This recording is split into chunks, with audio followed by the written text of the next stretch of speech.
Ito nga pala si Madiscarting Rom. Isa nga tayong OFW dito sa United Arab Emirates. Nandito nga tayo ngayon sa pharmacy, kumukuha ng mga gamot para sa mga patient natin. Inagahan na nga natin pumunta dito sa clinic habang hindi pa mahaba yung pila. Ngayong Ramadan nga, hanggang alas 3 nga lang yung pharmacy dito sa Western Region. Pag alam nga natin na yung mga nurse natin dito sa company, marami silang mga request na mga gamot para sa mga patient nila. Talagang inaagahan kong pumunta dito. At buti na nga lang dito sa Western Region, yung pharmacy dito may kabayan. Kaya dito ako lagi lumalapit sa kanya. Ang bilis kasi pag kabayan, pero pag ibang lahi, grabe. Pinapabalik-balik ako dito sa pharmacy. Hindi nga biro mag-request ng mga gamot para sa mga patient natin dito. Kailangan mo talagang isa-isahin. Kailangan mo ngang isa-isahin yung mga gamot kung tama ba yung nakalagay na dosage doon sa mga sticker.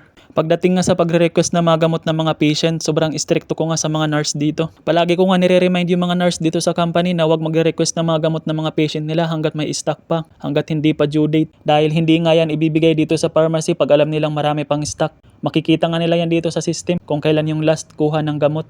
Ang dami nga natin muna pagdadaanan bago tayo makarating dito sa pharmacy.